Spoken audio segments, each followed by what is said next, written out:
Buntis ako. Kahit ilang beses ko yung paulit-ulit na sambitin, ay naninibago pa rin ako. Kahit na alam ko sa sarili kong normal lang naman talagang mabuntis, dahil nakikipag-ano ako kay Isagani, ay para pa rin akong hindi makapaniwala na may nabubuong sanggol sa loob ng tiyan ko. Para akong naiiyak sa isiping yun, at hindi na maalis ang kamay ko na kanina pa humahaplos sa flat kong tiyan. Magiging ina na ako, hindi ko mapigilan ang pagtaas ng sulok ng aking labi. Sasabihin mo na ba kay kuya na magiging ama na rin siya? Nakakunot ang noong tanong sa akin ni Raquel. Kung gusto mo, dito ka muna manatili ng ilang mga araw sa kondo ko, habang pinag-iisipan ang magiging plano mo. Isa pa, kailangan mo rin munang magpahinga, away from what's stressing you out and for that child's safety. Ilang linggo rin akong nanatili sa kondo niya, at paminsan-minsan ay nagbubuk ako ng hotel room, para doon magpahinga after ng shooting. Sa nakalipas na buwan, ay bilang lang sa daliri akong umuwi sa mansyon, para kumuha ng mga gamit ko, na tiyempo namang wala si Isagani. Hindi rin naman niya ako kino-contact, o kahit isang message na nagsasabing umuwi na ako. Dahil kay Raquel ay nalalaman kong busy siya kay Marian. Hindi ko rin hinayaang makasunod sa akin si Faye, na siya pang pinagalitan ko pa ng husto. Dahil sa sumbong niya at pagdala kay Isagani sa lugar na yun, ay nagkaroon pa ng malaking issue. Batid kong guilty siya, kung kaya't hindi na siya nagpumilit sumama sa akin. Hindi ko rin naman matatago ng matagal kay Isagani ang pagbubuntis ko, lalo pat lalaki ang tiyan ko, tugon ko. But please, don't spoil it for him yet Raquel. Hihintayin ko munang matapos ang finale ng shooting ng palabas namin 3 buwan na lang naman yun. Saka ko aayusin ang problema namin mag-asawa. Pati na ang affair nila ni Marian. Nakuyam ko ang kamao ko. It's either he chose her, or me and his child. Kahit pamahal ko si Isagani, hindi ako papayag na masaksihan ng magiging anak namin ang madalas naming pag-aaway, at ang pangbabae niya. Marapat lang na maging klaro siya, sa kung sino ang pipiliin niya sa pagitan namin. Hindi ko isasakripisyo ang future ng anak ko, na nagpupumilit na magkaroon ng puwang sa puso ng ama niya, habang nakikitang umiiyak ang ina niya. Ngayon, kung si Marian ang pipiliin niya, titiisin ko ang sakit at pakikipaghiwalay niya sa akin, at palalakihin ng mag-isa ang anak ko. Siyempre, hindi rin naman ako syunga, para hindi kunin sa kanya ang responsibilidad bilang ama, para sa anak ko no. Okay, you rest na, sister-in-law. Kung may nararamdaman ka pang masama sa katawan mo, don't hesitate to wake me up, okay? Yes, thank you so much Raquel. Good night. Namahinga ako sa katabing kwarto niya, at nag-isip-isip ng mga dapat kong gawin. Sa ngayon ay ang nakakaalam pa lang na buntis ako ay si Raquel, Brantley, at Direk Sam. Mas nakabubuti rin kung hindi ko ipapaalam kay mama ang pagbubuntis ko, kung hindi ay baka kung ano na naman ang maisipan niyang gawin. Wala pa man ay para bang natatanaw ko na ang hinaharap namin ng anak ko. At kung ipagkakaloob ng Diyos, sana kami ang piliin ni Isagani. Sana kalimutan na niya si Marian. Kapag mangyari yon, gagawin ko ang lahat para maging mabuting asawa, at ina sa kanilang dalawa. Sisiguraduhin kong walang makakatibag sa pamilya namin. Kaya sana mahalin ako ni Isagani, at ang magiging anak namin. 3 months later, habang dahan-dahan akong naglalakad paakyat sa hagdanan, ay umaalingaw-ngaw ang nakakabinging pag-ingay na iyon ng isang babae, na nagmumula sa kwarto namin ni Isagani. Nakakatindig balahibo, nakakapanglamig ng katawan, ngunit nakakapanginit ng mga mata. Walang kasing bilis ang pagpintig ng aking puso. Halo-halong emosyon ang aking nararamdaman, subalit nangingibabaw doon ng matinding takot na ayaw kong harapin. Subalit tila ba'y may sariling isip ang mga binti ko, na naglalakad patungo sa aming kwarto. Habang maingat kong hawak ang aking tiyan, ay pilit kong tinitigasan ang aking loob. Hindi lang naman ito ang una, o 3 beses na uuwi ako sa mansyon namin, tuwing tapos ng shooting. Pero ito lang ang unang pagkakataon na masasaksihan ko ang pangyayaring na unti-unting nagpapaguho sa aking mundo. Kiss me Isagani. Please, miss na miss ko na to. That's right. Bawat salita ng babae, ay siyang bawat pagtulo ng mga luha ko. More, please. Bahagyang nakaawang ang pinto ng kwarto namin.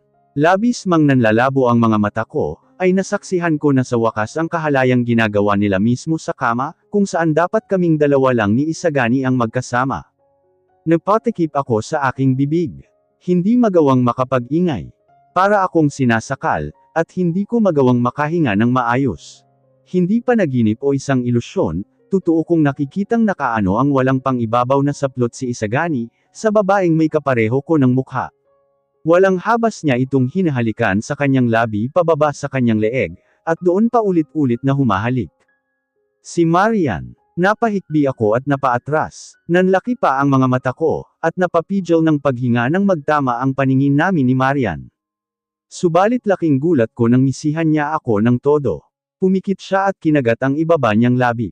Na para bang pinapakita sa akin, kung paano siya nasisiyahan sa ginagawa ng aking asawa. Bigla-biglang nandidilim ang paningin ko, gusto kong sumugod, gusto kong magwala at paghiwalayin sila. Subalit naninigas ang buo kong katawan sa kinatatayuan, at ayaw gumawa ng kahit na ano. Walang tigil ang pagbuhos ng luha ko, at paghahabol ko ng hininga. Ma'am Alexa, hamarang sa paningin ko ang umiiyak na si Faye. Ma'am Alexa, kaagad niya akong hinhila paalis sa lugar, bago ko pa iyon mamalayan. Nadatnan ko ang sarili sa labas ng mansyon, at bumalik sa realidad, nang mahigpit niya akong yakapin. Patawad Ma'am Alexa, hindi ko alam bakit ganun si Sir Isagani, hindi ko alam kung bakit niya to ginagawa. Pinigilan ko siya, pero hindi siya nakikinig. Sinabi kong darating ka pero wala siyang pakialam, dahil nandyan si Miss Marian. Labis akong napahikbi sa balikat niya, nanginginig ang buo kong katawan, at hindi ako makapag-isip ng tama. Hindi ko alam kung anong gagawin ko, matapos ang nasaksihan. Faye, anong gagawin ko? Please. Help me? Help me? It hurts so much. Parang pinipiga ang puso ko sa sakit. Gusto kong wakasan iyon agad at mamanhid. Ayoko na, gusto ko nang umalis Faye, hindi ko to kaya. Ang lahat ng pangarap ko para sa magiging pamilya namin, kaagad na nawasak. Para akong sinampal ng katotohanan, na hinding-hindi ako pipiliin ni Isagani. Si Marian ang mahal niya, siya pa rin ang pipiliin niya hanggang sa huli. Pero bakit kailangan niyang isampal yun sa pagmumukha ko, na para bang wala lang akong kwentang asawa sa kanya? Ma'am Alexa, saan ka pupunta ma'am? Bumalik ako sa aking sasakyan, at minaneho iyon palabas ng mansyon. Minaneho ko iyon na parang isang lasing, walang pakialam sa kung anong mangyayari sa akin. Sa sobrang labo ng paningin ko, ay hindi ko na makita ang dinadaanan ko, o ang mga sasakyan na sumasalubong sa akin. Gusto ko nang wakasan ang sakit. Mas binilisan ko ang pagmamaneho, na halos nililipad na ang sasakyan ko. Natigilan ako nang maaninag ang sasakyan na sumalubong sa akin. Sa natitira kong rasyonalidad ay mabilis kong tinadiyakan ang preno bago sumalpok. Napapidyo ako ng hininga, nang makitang ligtas na nakaiwas sa akin ang sasakyan, at walang insidente ang nangyari. Napahawak ako sa aking tiyan na puno ng panginginig. Did I just try to hurt my child with me? Tahimik akong napahikbi at napayakap sa tiyan ko, na mayroon ng kaunting umbok. I'm sorry. I'm so sorry baby, mommy didn't mean it. I'm sorry. Open up. May marahas na kumatok sa bintana ng aking sasakyan. Batid kong ang tao na kamuntikan ko ng makabangga. Natatakot man ay nilakasan ko ang loob ko. Sinubukan kong pigilin ang mga luha ko, bago lumabas ng sasakyan. Sorry po, hindi ko sadya. Ano ba? Lasing ka ba Miss Alexa? Natauhan ko sa pagtawag ng lalaki sa aking pangalan. Nang magangat ako sa kanya ng paningin, ay laking gulat ko nang makita si Brantley. May nanlalaki siyang mga mata, na parabang nagugulat sa itsura ko. What happened to you? What are you doing? Hinawakan niya ako sa magkabilang braso, puno ng pag-aalala ang itsura. Magpapakamatay ka ba? For goodness sake you're pregnant. Nang inag ang mga labi ko, may kung ano sa puso ko ang nabuhayan ng pag-asa nang makita siya. Sunod-sunod akong napaiyak ng malakas. My husband is having an affair, I caught him having something with Marian. What? Puno man ng pagtataka, ay mabilis niya akong niyakap ng mahigpit. Hindi lang ito ang una, o pangalawang beses na naramdaman ko ang mainit niyang yakap. Sa halos lahat ng pagkakataong nasa pinakailalim ako ng buhay, ay siya ang naroon para mag-angat sa akin. Kahit na anong pinagdadaanan ko, inaakap niya ako na para bang magiging ayos lang ang lahat. Bakit hindi na lang siya ang nagustuhan ko? Bakit hindi na lang sa kanya tumitibok ang puso ko? Bakit hindi na lang siya ang napangasawa ko? Hindi ba't parang tadhana ang lahat? Ngayong nandito siya sa harapan ko. Lay, niyakap ko siya pabalik. Do you still love me? Kahit na second hand lang ako, at may sanggol akong dinadala. Inaasahan kong matitigilan siya sa tanong ko, subalit muli akong nasepresa nang sagutin niya iyon, nang hindi pinag-iisipan. I love you still Alexa. Hindi madaling baguhin ang nararamdaman ko para sa'yo, hinagod niya ang likuran ko. Please, don't call yourself a second hand, as if you have little value.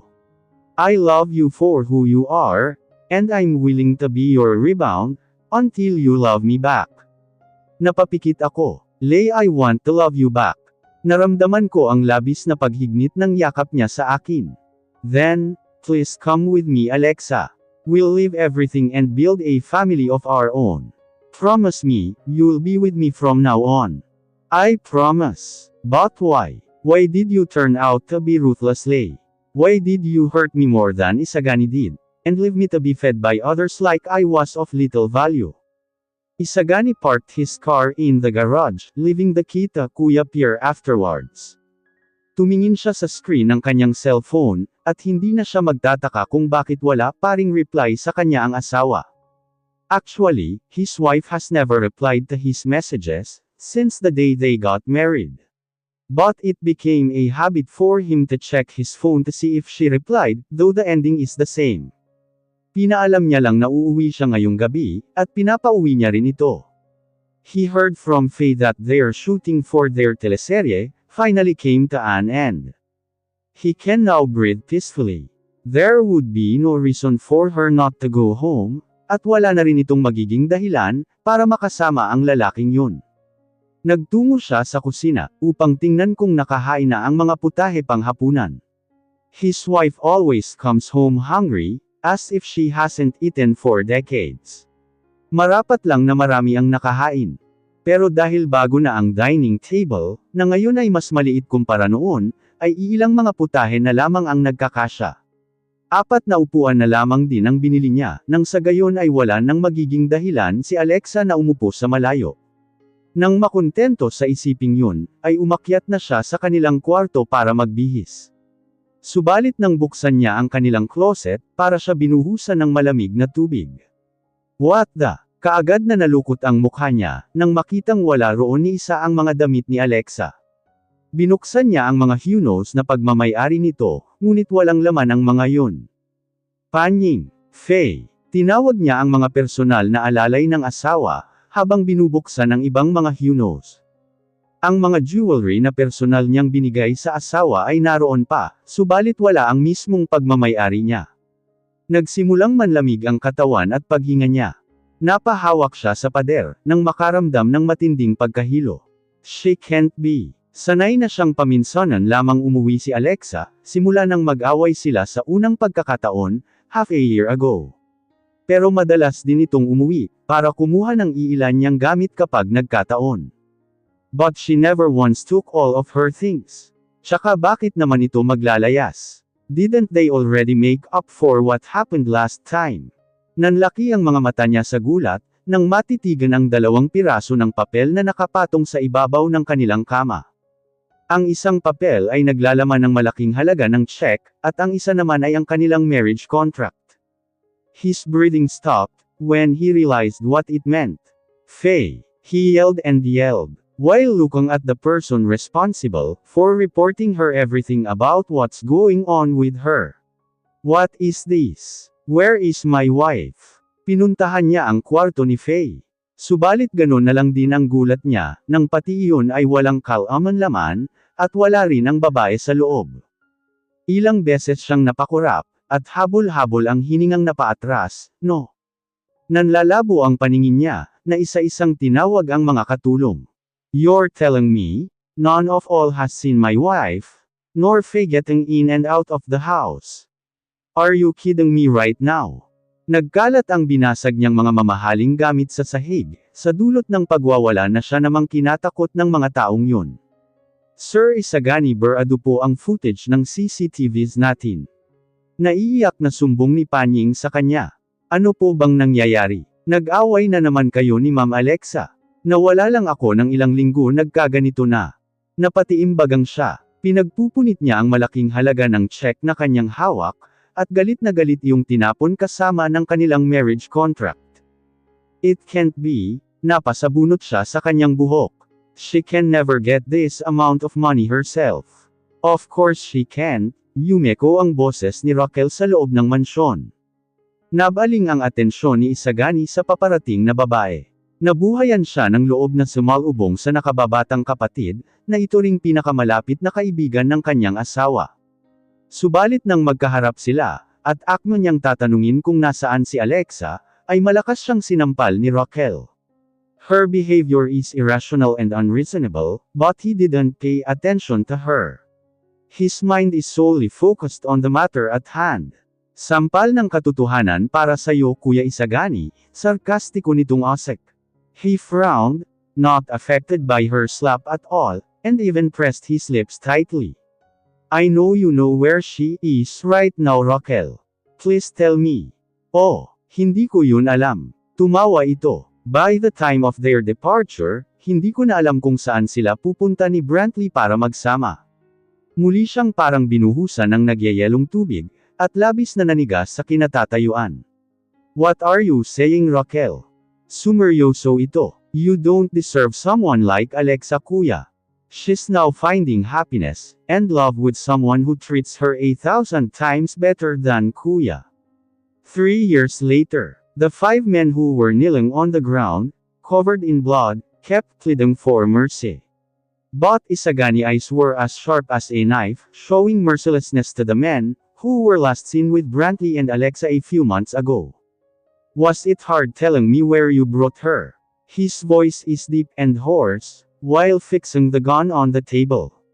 He looks lifeless, empty, and tired, giving the men even more fright.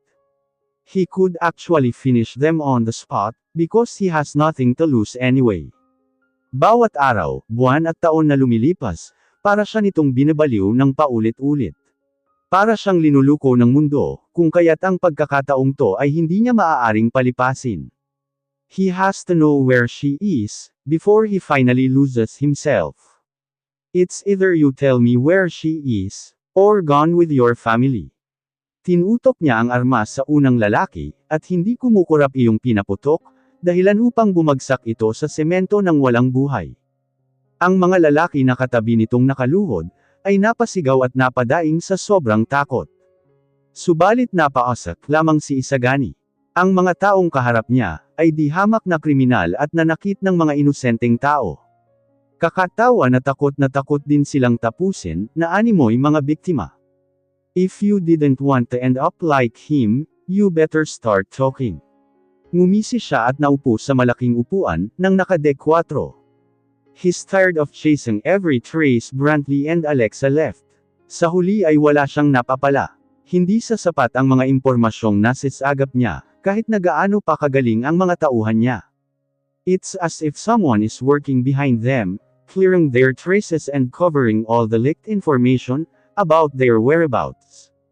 He is finally sure that Brantley Maxwell is not some nobody or innocent actor who stole her wife. There's something more to him. Something huge he is hiding behind the camera. But whoever he is going to get her wife back, no matter what. Even if he has to finish him, no, he will definitely finish him. Magsasalita na ako. Ang lalaking kanina pa umiiyak, ay siyang naglakas loob na magsalita. Pakiusap kahit tapusin niyo ako pagkatapos, wag lang idamay ang pamilya ko. Nakuyam niya ang kamao, sumisikdo ang bagay sa loob ng kanyang dibdib dahil sa narinig. Sure enough, he said, pressing his lips tightly. I won't if you tell me truthfully. Pinanganginigan ng katawan ng lalaking aktong magsasalita na. Tumingin rito ang tatlong natitirang buhay na lalaki, na puno pa rin ng takot sa itsura. Binayaran lang kami na wag magsalita tungkol dito.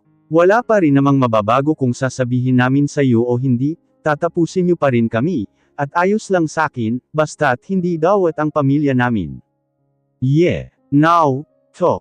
He's running out of patience. Dinala ang babaeng hinahanap mo sa black market para ibenta, kaya kung ituro sa iyo ang lugar na yon. Unti-unting nanlaki ang mga mata ni Isagani sa narinig. Pakiramdam niya ay nabingi siya panandali, at namali lang ng pagkakarinig. His heart throbbed and stopped for almost a second. He felt dizzy. He stood up abruptly, grabbed that man's neck, and strangled him to get up, like he just lost his mind for a moment. What did you say? He glared at him. His voice almost sounded like thunder. Are you kidding me right now? Alexa tabibot. Nakaloloko siyang napaasak sa hindi pagkapaniwala. Is this guy trying to be a clown right now? Paanong ibebenta ang asawa niya? What did Brantley Maxwell do? Nagpupumiglas ang lalaki, at kitang nahihirapan huminga. Ngayong gabi magsisimula ang auction, hindi ka naaabot. Unti-unting nawala ang nakaloloko niyang ekspresyon, at bumalangkas sa mukha niya ang halo-halong emosyon, subalit nangingibabaw ang pagkagulat at pagkalito, na unti-unting nagpapawala sa kanyang sistema. Nabitawan niya ang lalaki, para niyang hinahabol ang sarili niyang hininga, dahil sa bilis ng dagandong ng kanyang puso. Take me there, now. $100,000, surely there's someone who wishes to go higher than that. $200,000, $300,000, $500,000. Entering the room, Isagani body froze in place, while looking at the woman standing on the center stage, who's wearing a beautiful wedding gown, and holding a small bouquet of flowers. Ang itsura niya ay kagaya noong natanaw niya sa araw ng kanilang kasal, habang ito ay naglalakad patungo sa kanya sa altar. His right palm has been shivering for a while now.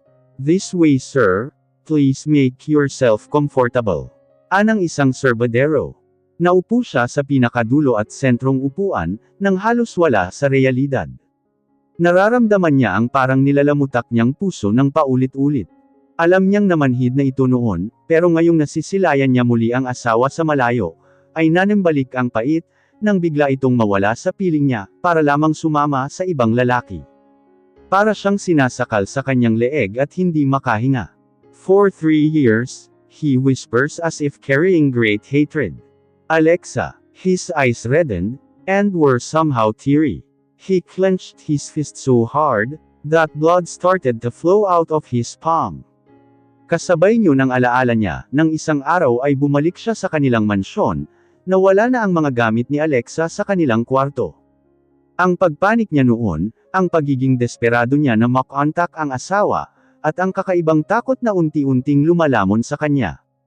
Only to learn that she really ran off with another man whom she loves. But what's more maddening now, is catching her in a place like this. Ang dami niyang katanungan na kailangan ng masagot, dahil kung hindi ay para na siyang sasabog. $1 million. Nang ibabaw ang isang boses ng lalaki, na nagpabalik sa kanyang katinuan. $1 million. Going once. Going twice. The host of the auction was about to hit the hammer against the flat wood. Nanlaki ang mga mata niya, at parang inaararo ng kabayo ang puso niya, dahil sa matinding kaba. $10 million. He blurted it out without thinking. Natahimik ang mga tao sa loob. Subalit nagsalubong ang kilay niya, nang makitang hindi nagpatalo ang lalaking nagbid ng malaking halaga sa kanyang asawa. $15 million. $15 million it is. $50 million. Puno ng galit siyang tumayo. He walked down and went directly to the center stage. Hindi kumukurap ang mga mata, hindi pumapayag na maalis ang paningin niya sa babae, na ngayon ay bakas ang takot sa itsura, na nakikipagtitigan sa kanya. Matagal at maraming beses niyang pinag-isipang maigi ang iba't ibang senaryo, na muli niyang makikita ang asawa at agawin ito. Subalit ni isang beses ay walang ganitong senaryo ang pumasok sa isipan niya. Subalit ang lahat ng iyon, ay umaapaw lamang ng pait at puot. Alexa would never love him as her husband. Worse, she might plan to escape him again, if he doesn't do anything about it. Will master-slave relationships make any difference? If he forces her to stay, traps her and locks her up, so she can't escape, then maybe that would make a difference. Will she then love him?